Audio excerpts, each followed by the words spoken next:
Hi guys, ఈరోజు మనం వంకాయ కర్రీ చేసుకోబోతున్నాం. ముందుగా స్టవ్ వెలిగించి ప్యాన్ పెట్టుకోవాలి. 2 పావుల నూనె వేసుకోవాలి. ఆయిల్ హీట్ అయ్యాక జీలకర్ర వేసుకోవాలి. కట్ చేసి పెట్టుకున్న ఆనియన్స్, పచ్చిమిర్చి వేసుకోవాలి.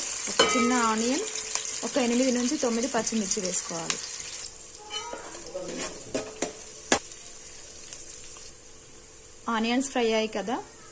ఆనియన్స్ ఫ్రై అయిపోయాయి కదా, ఇప్పుడు పసుపు వేసుకుందాం. ఒక పావు స్పూన్ వేసుకోవాలి.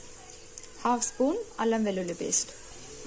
బాగా కలుపుకొని ఇప్పుడు కట్ చేసి పెట్టుకున్న వంకాయ ముక్కలు వేసుకుందాం.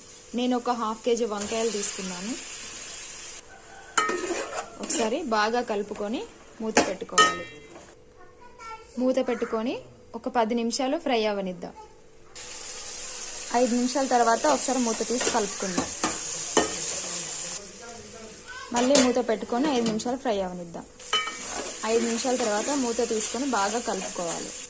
వంకాయ బాగా ఫ్రై అయింది కదా, అంతా ఒక పక్కకు జరుపుకొని ఒక 3 టమాటాలు చిన్న చిన్నగా కట్ చేసుకొని, కొత్తిమీర కూడా చిన్న చిన్నగా కట్ చేసుకొని వేసుకోవాలి. మొత్తం కలపకూడదు, టమాటాల పైన వంకాయలు వేసుకోవాలి. మూత పెట్టుకొని ఒక 5 నిమిషాలు మగ్గనిద్దాం. 5 నిమిషాల తర్వాత ఒకసారి మూత తీసుకొని కలుపుకోవాలి. ఒక 4 కరివేపాకు రెమ్మలు కూడా వేసుకోవాలి.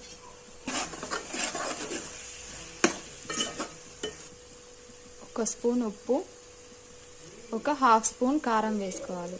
పచ్చిమిర్చి, కారం 2 వేసుకుంటేనే వంకాయ కూర చాలా టేస్టీగా ఉంటుంది. బాగా కలుపుకొని మూత పెట్టుకొని 5 నిమిషాలు మగ్గనిద్దాం. ఈ ప్రాసెస్ మొత్తం మీడియం టు లో ఫ్లేమ్లోనే పెట్టుకోవాలి. హై ఫ్లేమ్లో ఎక్కడ పెట్టకూడదు. 5 నిమిషాల తర్వాత మూత తీసుకొని ఒకసారి కలుపుకుందాం. కూర బాగా ఉడికిపోయింది. స్టవ్ ఆఫ్ చేసుకుందాం. అంతే ఫ్రెండ్స్, గుమగుమలాడే వంకాయ కూర రెడీ. మీరు కూడా ట్రై చేసి ఎలా వచ్చిందో చెప్పండి. మీరు రెగ్యులర్గా చేసేదానికంటే ఈ ప్రాసెస్లో చేసుకుంటే చాలా చాలా టేస్టీగా ఉంటుంది.